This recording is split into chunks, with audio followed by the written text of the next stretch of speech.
So we're hoping this is going to be we want this to be a useful time to understand your role better. And part of the way that we're hoping that will happen is by hearing about what each of the different roles within the CPU team do and how that fits into what you're doing on the ground. And we're conscious of many people doing the BTS Rep role voluntarily. Some of you might be in paid positions, and it's I think significant just to stop and think that all these things that you're doing, chasing people for their working with children check, chasing them to, get their training up to date, and a little bit of paperwork. These are all things that contribute to making our churches safer places. And we also just want to acknowledge the range of experience in the room. So some of you will have been part of your churches for many years, perhaps even decades, and others might be new or recent to the denomination. But before we go any further, I'm going to open in prayer, and then I'll run through what we're going to be doing for the next hour and 15 or so. Please join with me in praying. Dear Heavenly Father, we thank you for the good news of Jesus, that he has come to seek and save the lost, and thank you for the privilege that it is to serve you in many and various ways. And one of the ways that we do that is by putting things in place that keep people in our churches safe. We particularly think of children and vulnerable people. Father, we pray that you'll be with us tonight. Please give us alertness and energy at the end of a long day for some. We pray that the technology would work, and we pray that this will equip people to know how to do their role in church, the BTS Rep role, or the safe ministry roles. And so we commit ourselves to you. You can see there on the slide the order in which we'll go through. I will introduce each of us. So we've got Bay, who is doing our admin, and he is covering for Bora Bay, who's on maternity leave. And just to mention that Bay's been in the role for about 4 months, so it's been a steep learning curve for him. We've got Arcos in the training and resource development role, Linda, who visits churches and supports them in BTS audit processes. We've got Karen McMillan, who is our CPU chaplain, and Elise Corliss, who does case management. So when you need to report something, she's often the person that you'll be speaking to on the phone, or it'll be myself, and I'll cover what we do in the notifying section. I will just mention as well, we talk about themes of abuse and child-related abuse. So please look after yourself. If you need to have your camera off, we're all adults, so we'll understand. If you're disturbed by anything or you need to speak to someone, please contact myself or Elise, and we can put you in touch with Karen. We will have an opportunity for question and answer at the end. However, given that we're a smallish group, we're also happy for people to kind of ask questions at the end of somebody's segment, or you can put questions in the chat. So I'll move on. I'm going to hand it over to Bay, our administration manager.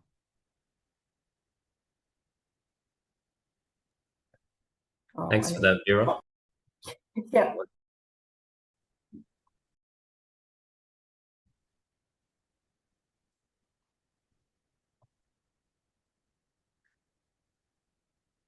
Sorry, apologies. Getting there. While Bay's doing that, I might just mention as well that this is being recorded and it will go onto YouTube. So if there's any concerns around that, feel free to make any changes to how you look and so forth. But just letting you know. Thanks for that, Arcos. And just confirming, you can see my screen now presenting? Yep, all good. Great, thank you. Yeah, welcome everybody. My name is Bay. I'm the current administration manager for CPU. Yeah, and I'd just like to reiterate again that we very much appreciate the role that BTS representatives do, particularly in my role. I do, in some ways, have a lot of dialogue with the BTS reps. So yeah, we as a team are very encouraged by how you serve. So thank you for that, and thank you for your time tonight as well. In my portion of this presentation, I will mainly just go through the main and best ways that I can support you as the BTS rep through my role as the administration manager. And the main ways that I can do that is to essentially provide you with information that's related to the compliance status of your church, and also more detailed information with individual members and their compliance as well. And that's mainly through the lens of verifications for people's working with children's checks, as well as their completion of BTS Foundations training and providing the results and certificates to do with that. And also, very importantly, to provide you with your church's compliance list, as well as a compliance statement. So I'll speak to these in more detail as we go. As I just mentioned, the two main official documents that I will send you as correspondence is your church's compliance list and the annual compliance statement template, which is something that needs to be signed by the session clerk and filled out within session once a year. And usually I would attach this to the email that I usually send that has the compliance list in it. If you need an annual compliance statement, please let me know.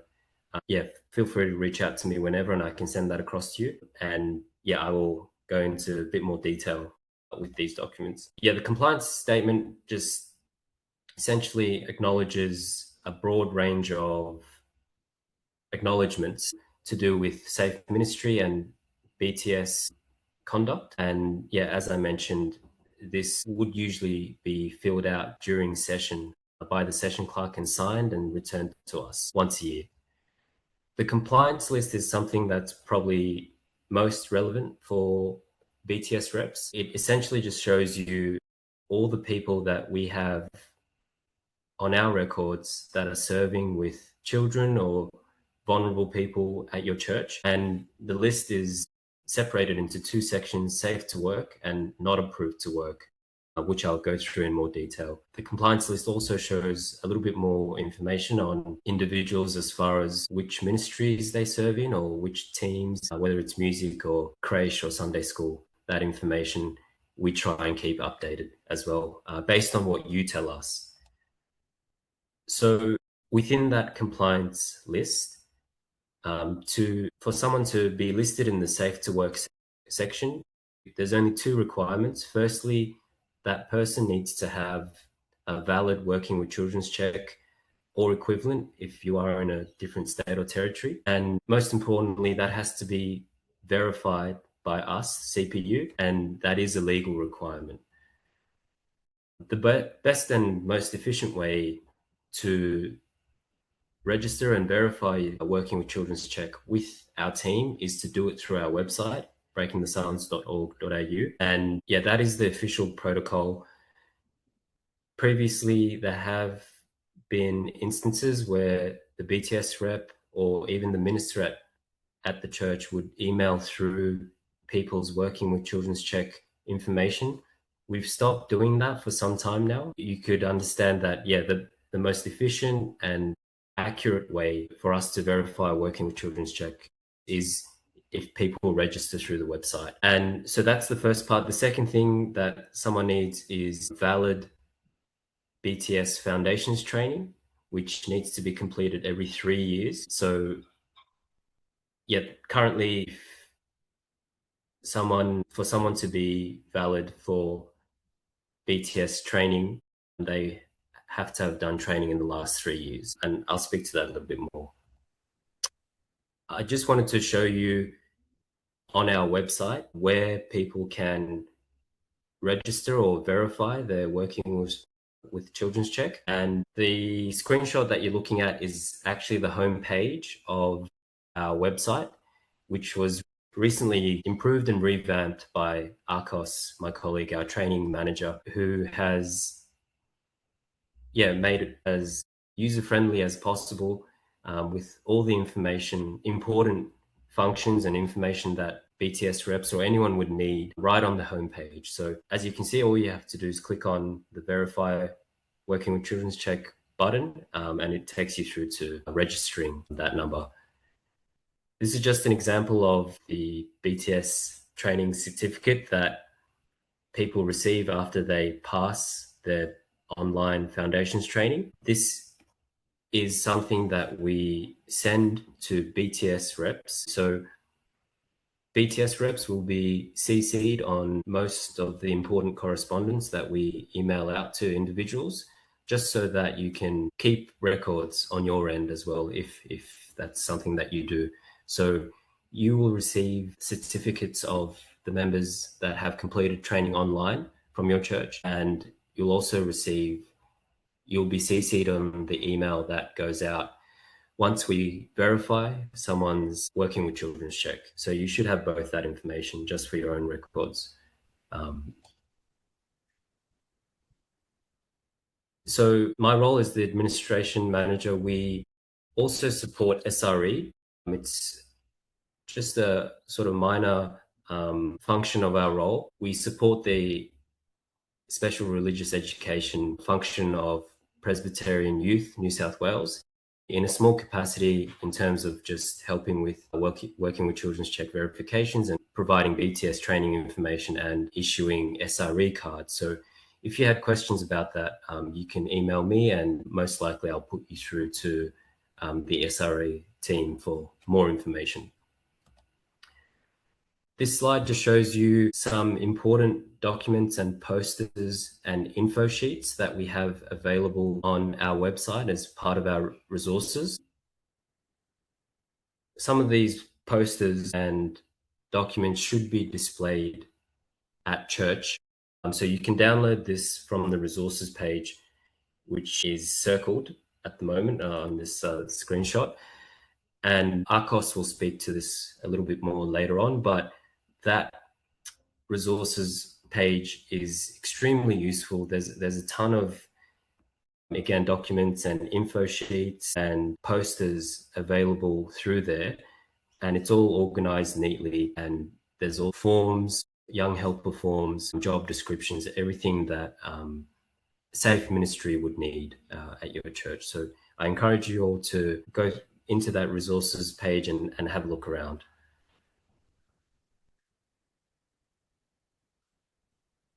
Yeah, I don't think I've missed anything. If you have any questions, please feel free to contact me at any point. We will be answering questions at the end. Otherwise, yeah, my details are up on the screen and you can email me. I've just remembered something, sorry. Just with the working with Children's Check verifications, I do want to stress that when people renew their working with Children's Check, they also have to verify it with us. We won't have the renewed details unless someone comes onto the website, registers their number, and for us to verify that. So it's not just when people obtain a working with Children's Check number for the first time, it's also for renewals, and that's very important. Yeah, so please keep that in mind. Thank you. I'll pass on to my colleague Linda, who'll talk about auditing. Yes, I need to unmute first, don't I? Right. Let's find myself.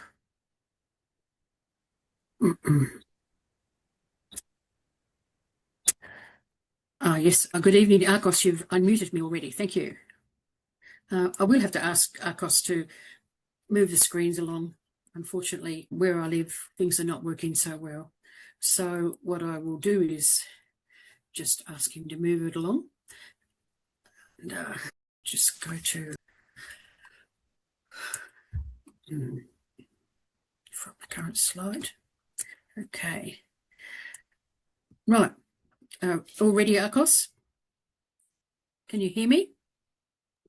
Yes, all good to go when you are, Linda. Thank you. Okay. I don't know whether I've met any of you, but I probably may meet you in the next year, God willing, and we'll see about auditing. I've been working in CPU for about over 3 years now. So I'm employed by CPU to audit churches for their BTS compliance. And auditing is the usual way the CPS assesses the level of compliance with the BTS across Presbyterian Church in New South Wales, ACT, Western Australia and Tasmania. We'll move to the next slide. The breaking the silence policy and code of conduct applies to all persons holding a position of authority within the church and all congregations, presbyteries, organisations and committees within the church. We'll move to the next slide. Now, for a position of authority, the definition is in the BTS manual on page 7, and for BTS reps, the volunteers who have any authority over others and all those working with children and young people. Now, for auditing purposes, an example of not having authority is an adult Bible study. The leader does not have authority over the others in the group, but this does not apply if the Bible study is for a group of children and or young people under 18. The leader must have their working with children check and BTS training current. And I think later on, Vera may talk a little bit more about that. We'll move to the next slide. Right. The church has a statutory obligation to implement the child safe standards as a child-related organisation. The 10 standards can be found on page 19 of the BTS manual, and all relevant child safe standards are embedded in breaking the silence. So everything that is, all the questions and evidence and side observations relate to the standards. Move to the next one, please. Now, audits, I try very hard to audit them by presbytery. I determine the church's location. I use Google Maps, distance between each, and travel time. And this is how I organise my itinerary. Keeping in mind the costs involved for travel and accommodation. Churches can contribute annually to the operating of CPU, and I'm aware that an efficiency is important. We'll go to the next slide. Right. The churches in the presbytery will receive an email letter 3 to 4 weeks prior to the visit, at least 3 weeks. And that'll include the agenda, the date for the visit, the self-assessment, the date for self-assessment return, evidence required, and BTS info sheet detailing why we're asking these questions, and a child safety standards flyer. We'll move to the next one, please. Sessions are responsible for the implementation of BTS at a local level. The audit meeting needs to have someone from session. This can be the minister, who's often also the BTS rep. It can be all the session. It can be the BTS rep only, who is an elder. I have met with all of the session, and I have met with just one person. So it varies wherever I go. How long does it take? Including the taking of photos and viewing where children and young people ministries take place, an hour and 40 minutes is the average time. I did one in 30 minutes. It required a lot of follow-up, and it was really unsatisfactory. Audit visits need to be every 3 years, and that's what we aim for. I've been here for 3 years, but I haven't been all around everywhere yet. But I'm aiming for that. Go to the next one, please. Visits can be rescheduled, but it's not ideal. Any rescheduling requires shuffling around of travel efficiency and accommodation. Any church which confirms their date and time is okay. I try really hard not to change. Please advise me as soon as you can that the date is okay or needs rescheduling. I'm fairly flexible with the visits weekdays, and I do realise that some BTS reps go to work. I can meet people in evenings or the weekends. I have met people on a Saturday, and I've got one coming up soon that I'm meeting them after church on the Sunday. Okay, next one, please. The self-assessment. It's helpful to have this prior to the audit. It sometimes can shorten the audit, and I can focus on what's required. But don't be concerned if you cannot get this finished. There's 28 questions. It seems daunting, but they only require yes, no, don't know, and other. So it's not too bad. The next One is, move on to the next slide, the evidence required.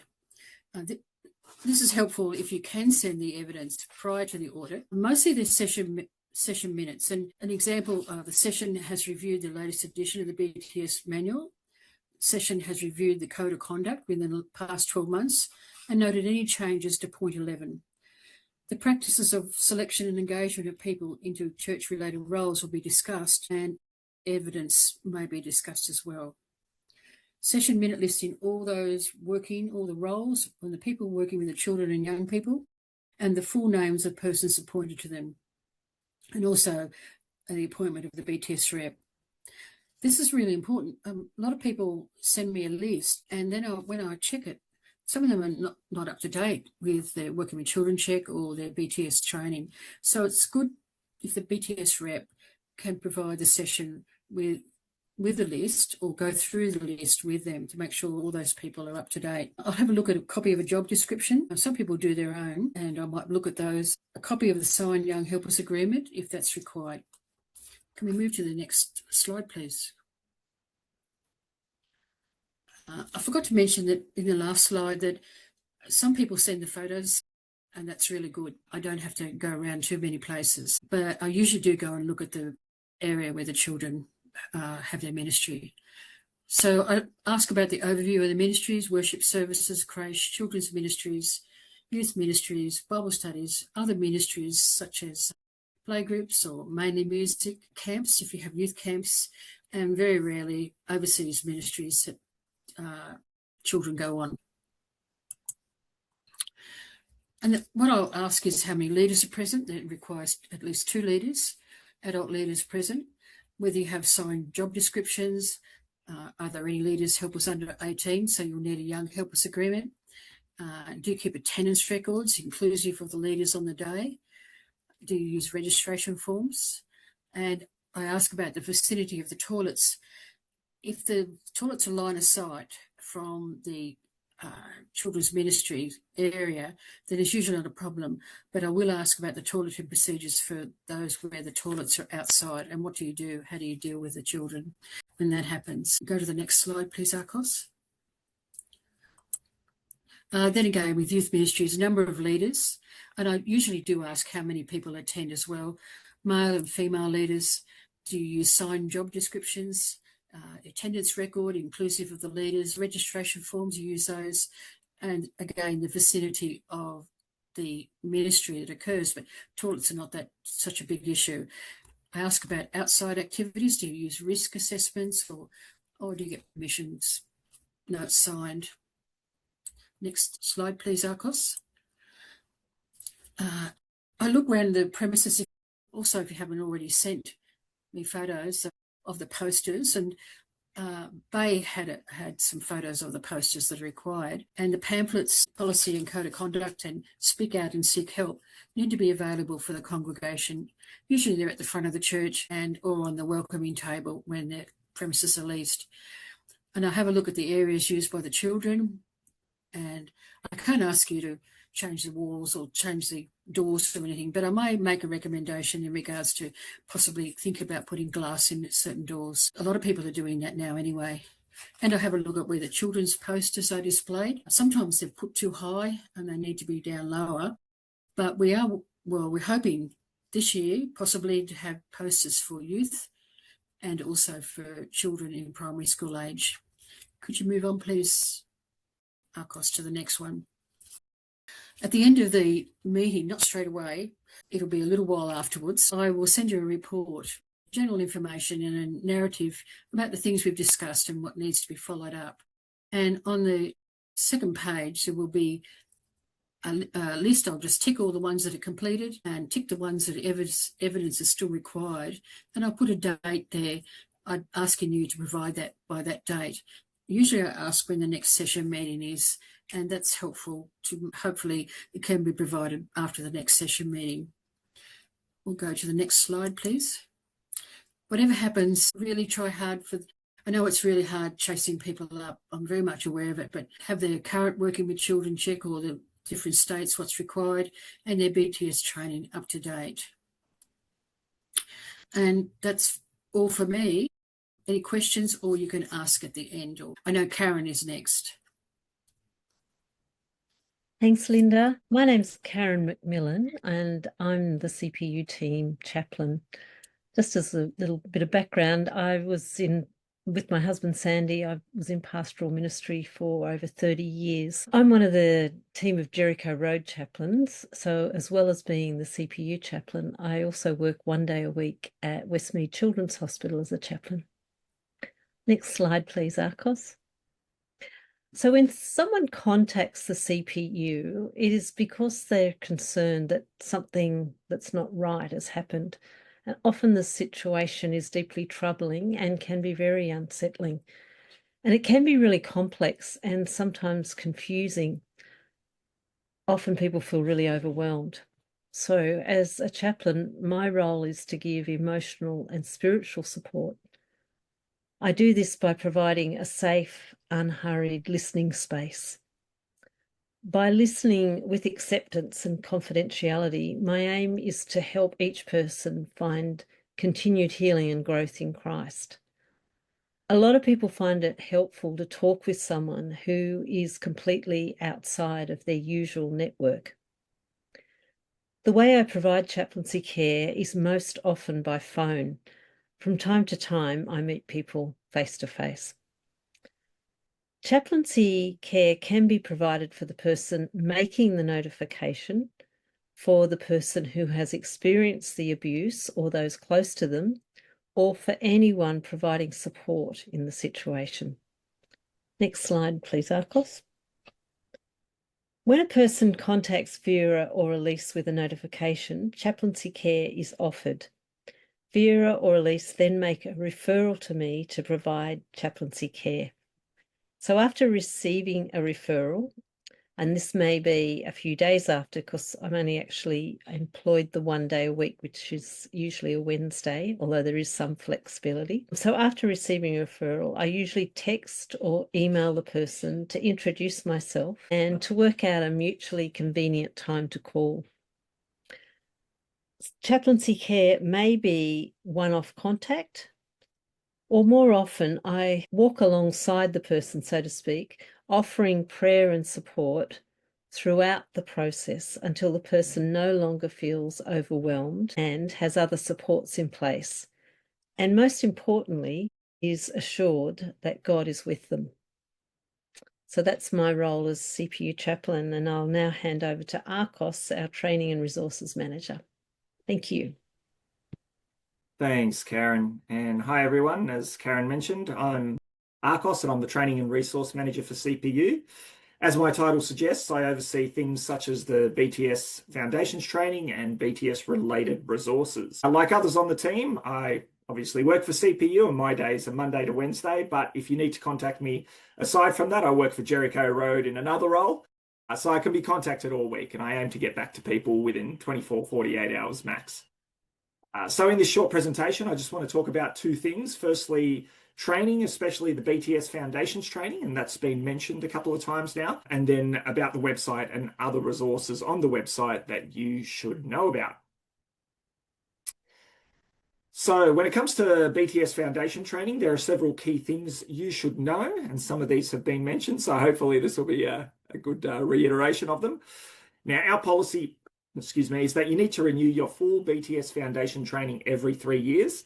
That's as it stands. But then on top of that, every year, if you're a person in a position of authority or involved in ministry to children and young people, you need to do what's known as a read and review.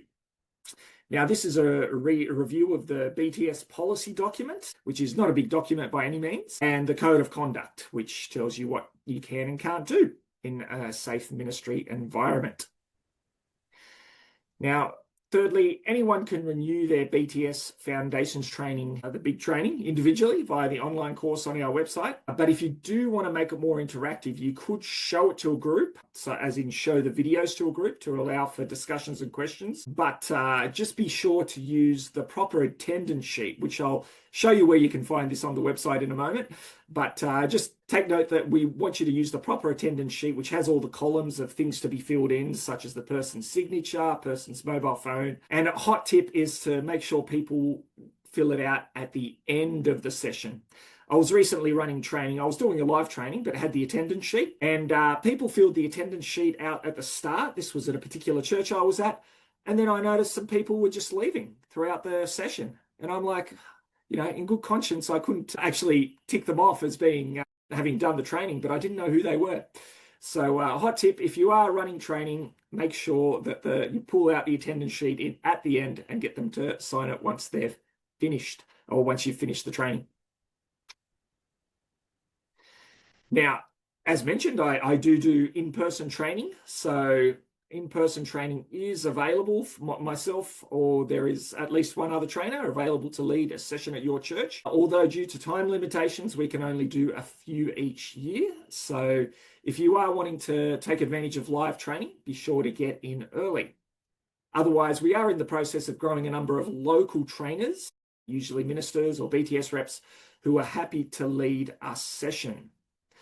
But the bottom line is contact CPU to find out if we can send someone to you. Now, in terms of upcoming training, if you are looking at running in-person training, whether by myself or from myself or someone who can do in-person training at your church, let us know if you're happy to open it up to others in your area and to advertise it to others. And that just means that other people can take advantage of the in-person training that we might be running in their area. And that's a real help to other churches if you're doing it. So before you organise in-person training, visit the BTS website to see if others are running it in their area. And I'll show you how to do this in a moment. But obviously the point is, if someone in your presbytery, for example, is running in-person training, it means that, hey, you don't have to organise it yourself. You can just point people to the other church that's doing the training, and yeah, voila, training requirements can be more easily met. Now I'm going to jump off these slides and jump onto the website, so give me a few seconds.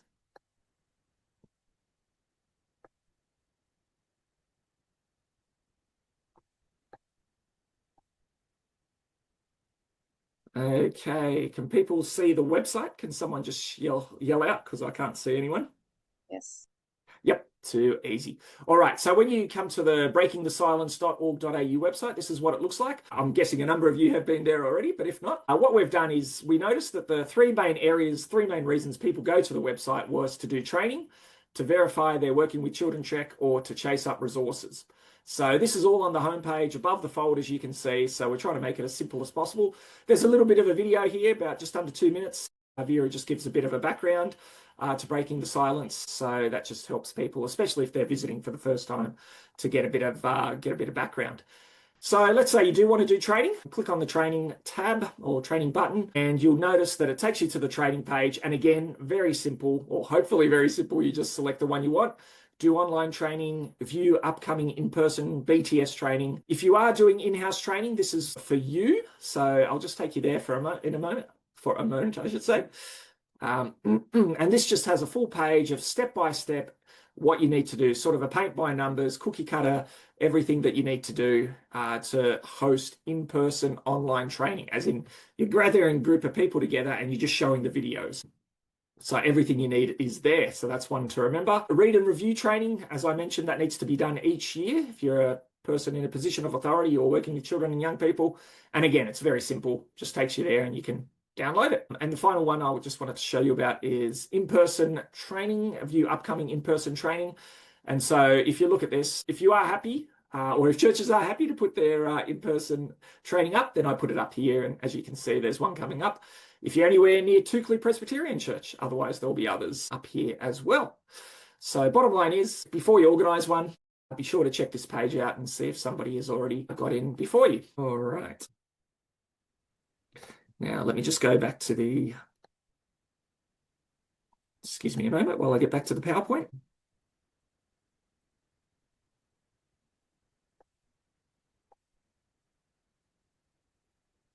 Okay. Now, are people seeing the background or are they seeing the actual slide? They're your notes. They're my notes. All right. Okay. What about this? Is this any better? No. No. Okay. Let me just stop share. This is where technology becomes fantastic. All right, let me just go back. I'll just go back the other way, come down. At this point, I'd say talk amongst yourself, but you're all muted, so it doesn't really work, does it? Okay, so I'll go from current slide.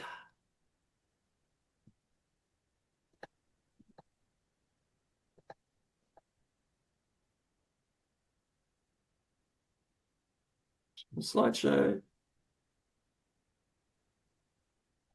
All right, that's not working either, is it? Okay, that's all right. I'll take you just to the website. We'll go back to the website and I'll point you around there. That's all I need to do. So just bear with me one moment. Do you want me to try and put the slides up, Arcos? Oh, no, that's fine. That's fine. The only thing I'm left to do is to show people the website. All right, so can people see the website? Yep. Yep, cool. All right. So let me just go back to the homepage. Again, I'll just show you the resources section. It's been mentioned before, but it's worth me taking a moment to point it out to you because we've revamped this. Basically, what I want to tell you is that you don't need to reinvent the wheel. A lot of the resources that you need for safe ministry in your church are here on this page. So just to quickly take you through it, BTS policy and training, all the breaking the silence policy documents are here. So if you're thinking, where on earth did I put that hard copy BTS manual? Fear not, you could just access it from here. Policy and code of conduct and a few others, BTS poster that you can put up around your church is all here. BTS training documents, for example, the foundations training workbook, if you want the read and review package, the attendance register that I mentioned before, that's here as well, and a few other materials here. BTS Rep Info webinars, as I mentioned, this webinar is being recorded and it will be put here. I'll update this to the current webinar, which will be the 2026 webinar. So if down the track you're thinking, oh, I heard something in the webinar, I want to find out about it, this is where you go. BTS related forms. Now this has got a plethora of different forms that are helpful, you know, photo and video permission form, external volunteers form, child registration form. Basically, I guess just have a look through here because you'll no doubt find things that you'll be able to use in your ministry. Camping forms, if you're ever running a camp for children and young people without their parents, as in, you know, the youth group goes away or the kids club goes away, camping guidelines that'll help you to run a safe and successful camp for kids and young people, and all other camping related forms as well. SRE forms, here are some SRE forms that you'll need, as well as all the descriptions of people you need to contact. And Linda mentioned job descriptions before, a requirement for key roles in the church. All the job descriptions are here, so you don't need to make a job description for different ministry roles. It's all here. The other thing I'll quickly point you to, a few other things. So state specific forms. So each state has different requirements in particular forms. So I'll just get you to look at these, have a look at your particular state, and there'll be some forms there that you'll be able to have a look at. BTS posters are here, and we'll be upgrading the BTS posters this year, hopefully. BTS info sheets. Now, this is a wealth of ministry help. So in terms of, you know, just about, I won't say it's exhaustive by any means, but there's a lot of info sheets here that will help you and your church implement safe ministry. So again, the best thing I can recommend is just have a look through here and become aware of what's there. Information about persons of concerns. So persons of concern, sometimes people with perhaps a criminal record might be coming to your church.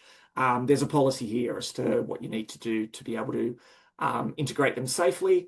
And external resources, there's a ton of resources here. Again, just have a look at your leisure and they'll be able to help you with implementing some safe ministry in your church. Domestic and family violence resource page, that's here at the bottom. And I'll also point you to the BTS audit information page. So Linda talked about audits. We're still in the process of fully updating this, but when you get that email about an audit's coming, you'll be able to just come to this page and it'll have all the information you need. Awesome. All right, that's it from me. If there are any questions, feel free to speak up now. Otherwise, there'll be time for questions at the end.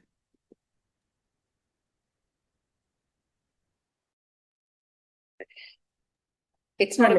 Oh, yes, Megan, yes. Just a comment, Arcos. I love the new website. I love it. I think it's so user-friendly and it's just very, very intuitive, and I have no hesitation in sending people from Drummoyne Presbyterian Church to the website, because I think you've done a great job. So congratulations. It's a fabulous website. Wonderful, Megan. Thank you. You've made my night.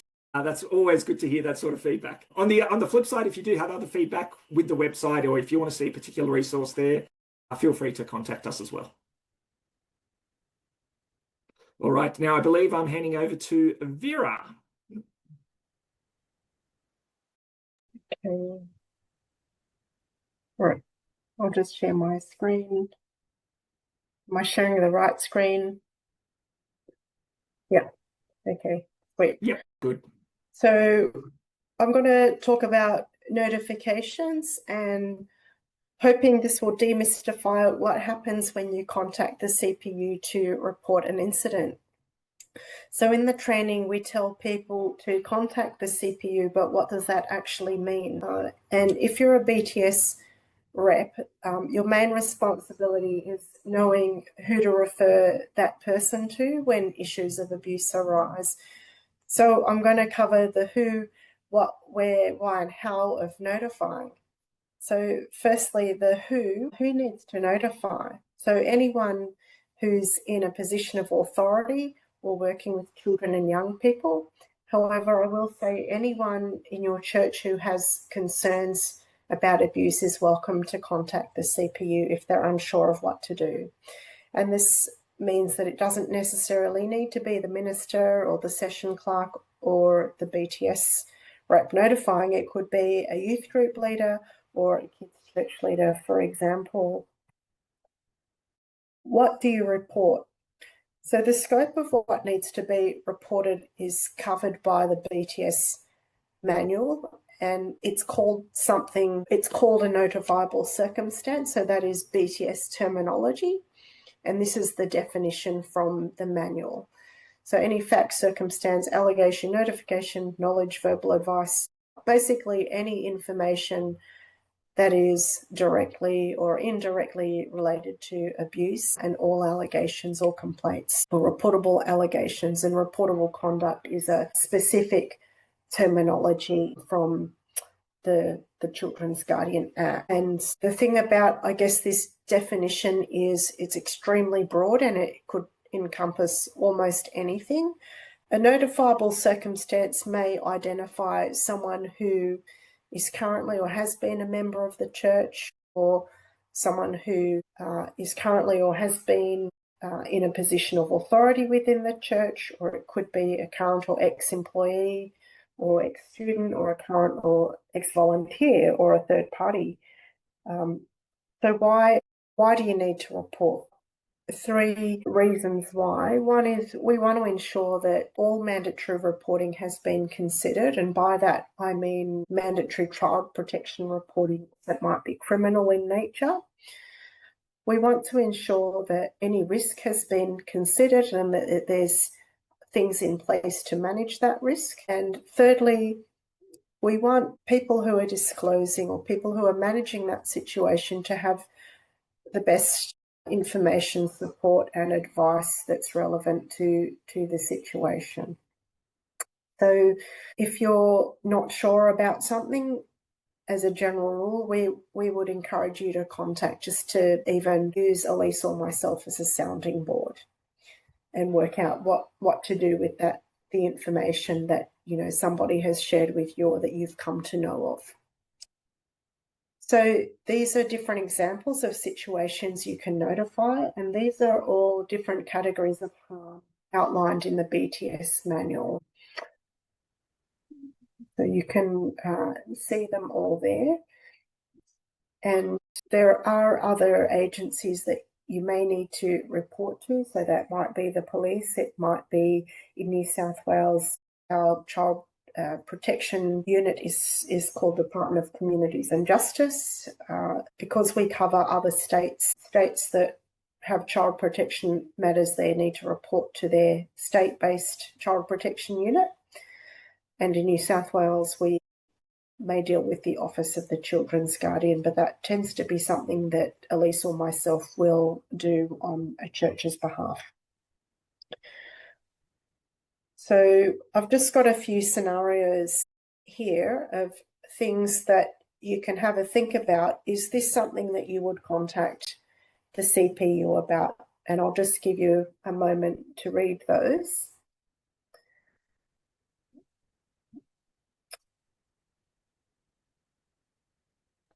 So have a think about. Sorry, Vera, the last two, just because of the way your screen's set up, do you mind reading the last 2 points out at the bottom? Yeah. So the bottom two is a minister who's teaching heresy, and then the fourth one is a member who discloses they are being bullied at work. So have a think about whether or not those are things that you need to report to the CPU. So I said yes.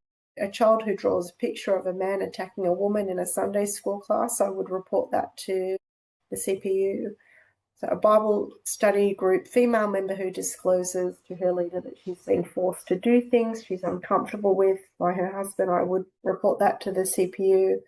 A minister who's teaching heresy, I would not report that to the CPU. That's a matter that would be addressed by the presbytery. And the bottom one is a member who discloses they are being bullied at work. Whilst it potentially may be an abuse situation, it's not something that session has any scope or jurisdiction. If someone was to contact us about this situation, we would just give them general advice, but it wouldn't be something that, session could be responsible for. So how do you report? If it's an emergency, we would say contact 000.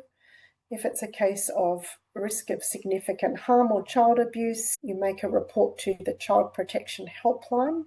You can do this in the first instance and let us know afterwards. Depending on the level of urgency, sometimes people will contact us and say, I've got this situation happening. Do I need to report this to Child Protection Services, or is this a mandatory report? And we can talk through it. The other thing that is available, which we will recommend people to do, is to go onto the Child Protection Helpline website and complete something called the Mandatory Reporter's Guide. And I'm just going to show you what that looks like. So this is on Child Story. So if I'm looking for it, I normally Google MRG decision tree, child protection, something like that, and usually it'll come up. So this is what the landing page looks like. I'm not sure how much people can see. Sorry, I think my slide just changed. What's happened to it? There we go. Okay, so are we back on the MRG page? Yes. Yeah. So what it does is it gets you to select your primary category of concern. So the top two that are showing, I'm not sure if they're showing on your screen, but physical abuse and neglect, but there's a range of other categories as you scroll further down, which include things like sexual abuse, psychological harm, carer concern. So you'd select the one which you think is the most prominent, maybe domestic violence. And then when you do that, it'll take you to the next page and there'll be a series of questions that it'll ask you, and you kind of work through the questions and it will generate a decision or an outcome of kind of action to take. So I selected on this occasion sexual abuse, and you can see it's prompting me to answer another question, which is to choose the category of abuse. So there's a range of ages there, 0 to 15, 16 to 17, and then peer-to-peer. And there's a few, sometimes there's definitions on the right-hand side. And so you kind of just work your way through answering the questions. And at the end of that, it will generate a decision. We would recommend you can actually download a copy of that outcome, and I would suggest to do that and save it as kind of documentation that demonstrates that you've actually considered child protection issues in the scenario that you're wanting to report. And then there's Elise's and my number there. I guess it's worth mentioning that Elise and myself both work part-time. However, we can respond very quickly when the matter is urgent. So If you don't get through, normally it'll just be leave a message. We do listen to the messages and we'll call straight back if needed, or you can send a text message. We've also got a contact page on the website. The other thing that I'll just mention is that Elise and I keep the notifications quite separate from the rest of the team. So if you're in contact with one of them, say like Bay or Arcos or Linda, that you might be dealing with them for other reasons, they don't necessarily know what's going on in your church. We only will share information with them if it's absolutely necessary. So what happens when you notify? What happens when you call us? I will just mention confidentiality. So we would always say we provide a safe place to report and discuss things or talk through a complex situation. However, confidentiality is always limited because we are mindful of things such as mandatory reporting or criminal matters, but we won't necessarily, contact your minister, or we won't contact your presbytery and say, so-and-so contact me about this, what's going on. The information stays within CPU. There are times when we may need to seek advice from CPU advisors, such as the Clerk of Assembly. However, I can say whenever I do that, if I don't need to, if I'm able to identify, I generally do. And often the question will come up, do I need to tell anybody else? And again, it's not always a straightforward black and white answer to that question. It really depends on the circumstances. And so we will kind of talk through, is there anybody else? Maybe there is a place for informing session. Maybe there is a place for letting the minister know. It just depends on what it is. The other thing we'll do is we will provide support and advice. We'll consider, what risks there are. We'll do some safety planning with you where that's appropriate, such as domestic violence situations. And at the end of the day, safety is the priority. The other thing which Karen has spoken about is we can refer people to the CPU chaplain. We do also have access to a male chaplain. So if there's an aggrieved party who would feel more comfortable speaking with a male, we can do that as well. We may give you information about other resources, external resources, so government or non-government. And an example of this might be someone who's, been betrayed or they're in a DV situation, and we'll, point them to things like 1-800-RESPECT, or we can refer people to the Presbyterian Counselling Service. But there are a lot of resources out there. Or another thing that's kind of big at the moment is harmful sexual behaviour. So we have some resources that we can point people towards there. Another thing that we will do is we will create a file. So documentation, again, Elise and I are the only ones who look at the records which we create. I would encourage you, if you make a report to us, that you make your own brief notes about the situation and file that away somewhere safely. Just because you never know when you might need to come back to that bit of information. Sometimes there are situations where something's reported and then sometime later there's a development in that situation that you thought might have been resolved or closed, and you just never know. So we would encourage you to do your own documentation. And depending on the situation, some phone calls are one-off and we'll just create the file and close that. There are other things where we think, that might be worth just kind of following that up. And so to the best of our ability, Elise and I will try and follow up. It doesn't always happen just due to resource constraints, but when there's a change in the situation or an escalation, we would always encourage you to recontact us if we haven't been in contact.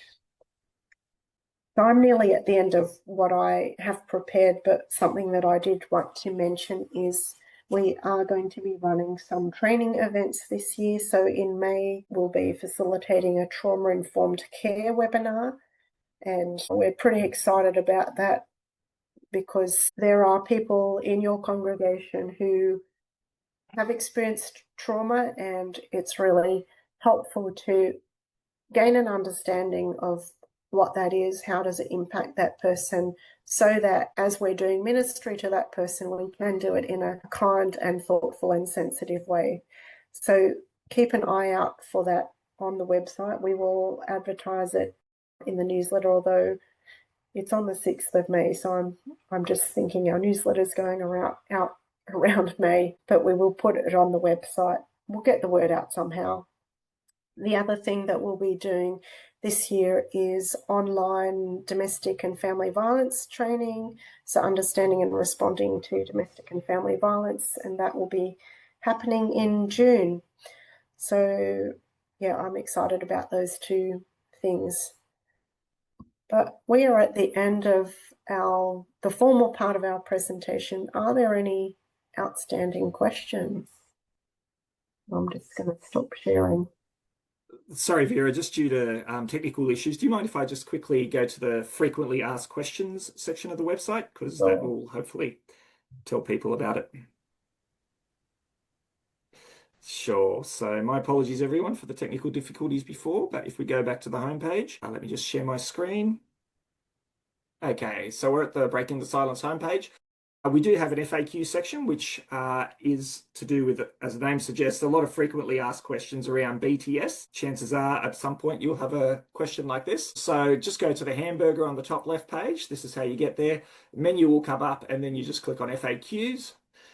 And there's a ton of frequently asked questions that you can see here. If you just click on one and then an answer comes up.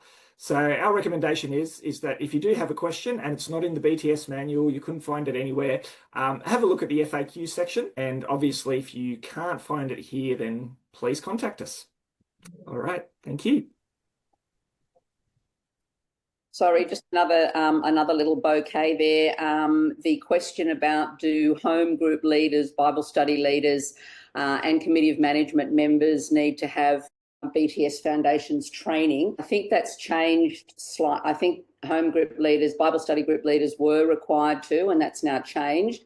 And having that frequently asked question was extremely helpful for our session to make a very informed, quick decision about the policy on Bible study leaders of adult Bible, where all the members are adults, and clarify that. And also for committee of management members where their sole role is on the committee of management. If they're in a position of authority or they're doing kids' church or something, obviously they do. But if they're solely just serving on the committee of management, then no, they don't need to do the BTS Foundations training. And that has helped sort out a lot of the, not confusion, but just the uncertainty, I guess, of whether these people do or don't. And I think the frequently asked questions is an extremely useful section to have. And obviously they're questions that other churches are grappling with as well as our own. But we're very clear on all of that now, and it's nice to have those that information and those decisions. So thanks for that.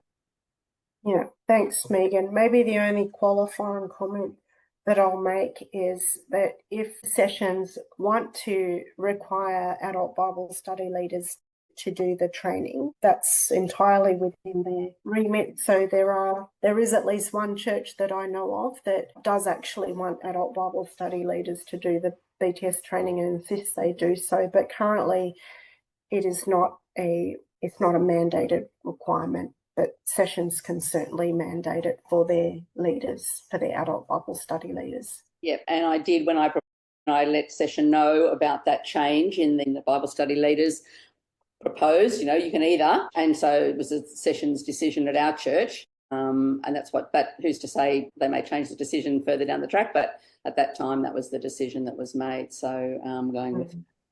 Yeah. And there was a question about what are the times for the trauma-informed care training. I can say that we have scheduled that for 12 p.m. and 7:30 p.m. So it'll be a 90-minute session, I think, is that right? Or it'll be an hour and 15, something like that. Yeah. And it'll just be a repeat, so you can either grab the daytime or the evening session, and we will probably record that as well. 1 hour and 15. Thanks, Arcos. Yeah, we're trying to make it not too long because we realise that, you know, people have got a lot of other things to do as well. And evening time slot's hard. Concentration's waning, energy's waning. But yeah, we recognise a lot of people also working during the day. So, sorry, one more question. Okay. As our audit is imminent, and I come from an auditing background myself. I spent a lot of my working career auditing, and anyway, not churches, but anyway. So I'm completely on board with evidence and presentation of evidence. But I was interested to hear you said that some churches send in photographs prior to the audit as part of the pre-audit evidence. In terms of capacity of on emails and things like that, I suppose a small picture, just in from a practical sense, a small picture is better than up your email with, you know, rich photos. Would that be sensible to do?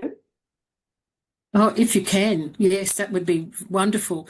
Yes, because I take photos too, and I have that same issue transferring them across. I do have a comment about what you said in regards to the Committee of Management. It's not mandated, but I found it's good if some of the Committee of Management do the foundations training, because then they understand why, when you're on Committee of Management, why you may be asking to have glass put in this door when you're looking at the facilities and what's required. Okay. And it does help. They'll understand straight away. Well, I'm on the Committee of Management, so I certainly understand.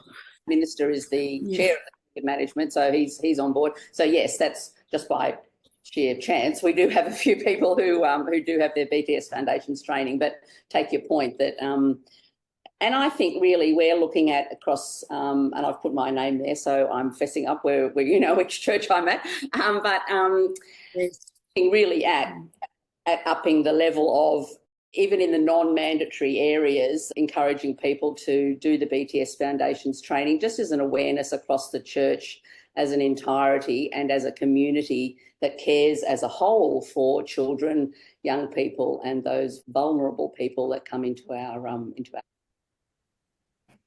Yes. Got 6 pages, thanks very much, Bay, on our sheet. So we've got plenty of people there who've done and got working with children checks. So yeah.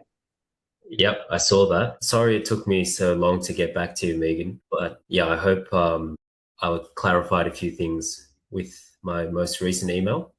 That's fine. Thank you so much. Nice. Any other questions? So I think each church seems to develop its own system, or somehow BTS reps find a way to, you know, work out how to get through all of the people on their list who, you know, update something, one or the other. I think I would just encourage you to make sure that anyone who's in a role does have a current and verified working with children check, and that session has minuted their appointment. It's really critical. So I think one thing that I keep getting reminded of time and time again is that we can never become complacent. I think when we become complacent and assume that everyone's okay because, you know, they're Christian, that's when unfortunately things can go wrong, and we see that happen. So if I can just encourage you that it really matters. Sorry, one more question. I don't want to be hogging that. Vera, can you help us understand what's the, and without obviously details and everything, but how many incidents would you, and when I say serious nature, I suppose that's a bit of a subjective word as well, but how many reports do you get that really are significant abuse for children in sort of on an annual basis? 2 or 3 or 10? I just realised I forgot to add in my slide that I've been going around to the presbyteries and just doing a meet and greet, and one of the things that I'm showing them is just a slide demographic of what CPU dealt with last year. So last year we received 175 notifications, and that's everything from a one-off phone call to, you know, all the way down the other end of extreme. And so the largest category, which was around 23-ish%, was child abuse. Some of that is current, some of that is historical, so your NRS claims.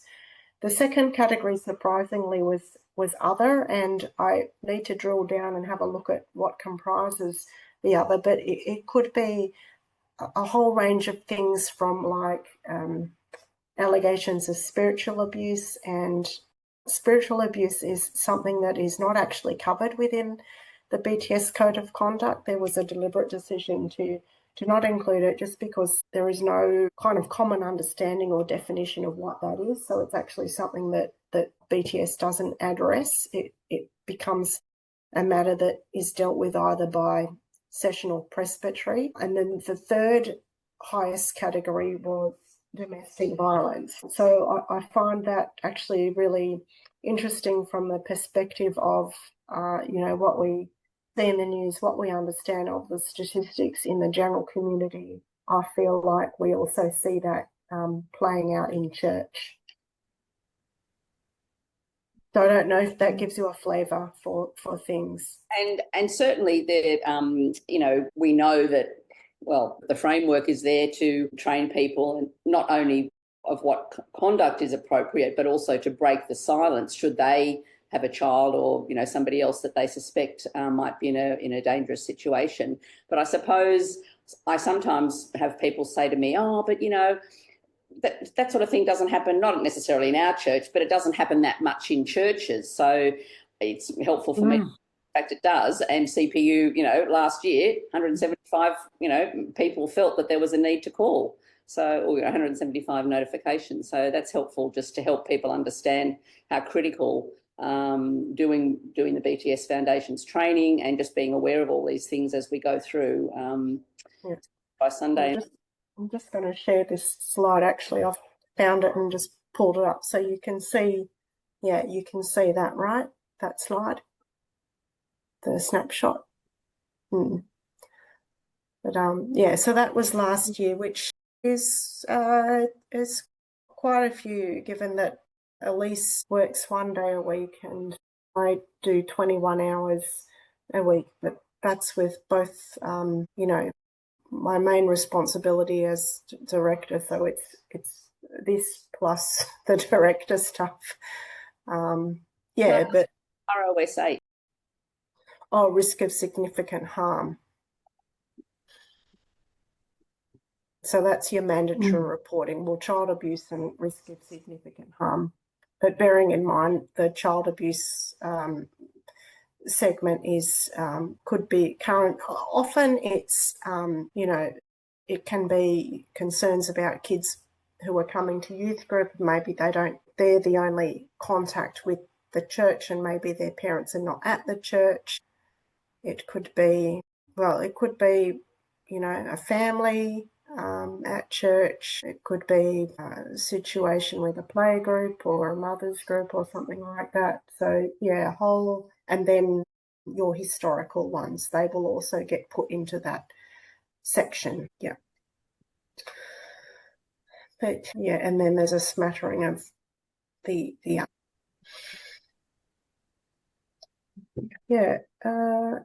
Any other questions?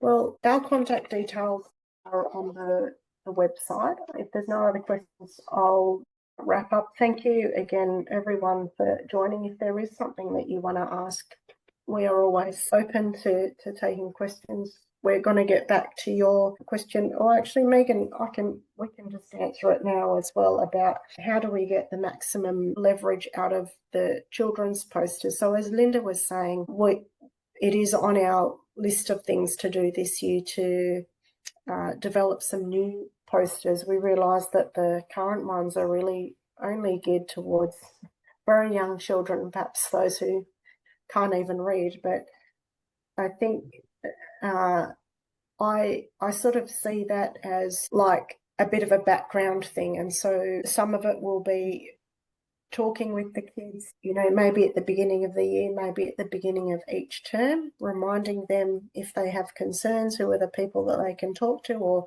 you can talk to the leaders. One thing that I know one of the churches does is they've got a poster up on the wall and they display pictures of all of the children's leaders. There's things that the church might put in place to identify who are the leaders. So it could be like a lanyard, it could be a high-vis vest, it could be a T-shirt, but some way of the children recognising these are the kids' leaders. If I'm worried about something, I can talk to them. It's a bit of a continual conversation, and I see the posters as supplementing that conversation. Yes, yeah, exactly. I was interested also to hear that you're going to hopefully developing some for primary age children and youth. So I must say I quite like the current set, but of course, yes, they are directed more at the little ones with those with the characters. But yeah, so I've been on that sort of path for a couple of years now, and I don't think we should just be whacking them on the wall so that Linda can go, oh, there's the poster, tick. Obviously, you take them down after I leave. Oh, been there, done that. Don't worry, Linda. I know. But, obviously, and as I say to the kids' church leaders, there's no point in putting up a poster. You've got to actually have the discussion with the children to help them understand what the poster means and why it's there, and then that's the whole thing. Anyway, we've done a little bit of work on that this year, and we're making slow steps. But yeah, so happy to share that with you, Linda, when you come. Okay. Yes. Thank you. thank you. All right. Well, I might finish up there unless there's anything else burning. But as I said, you're always welcome to call us or shoot us an email. We'll get back to you.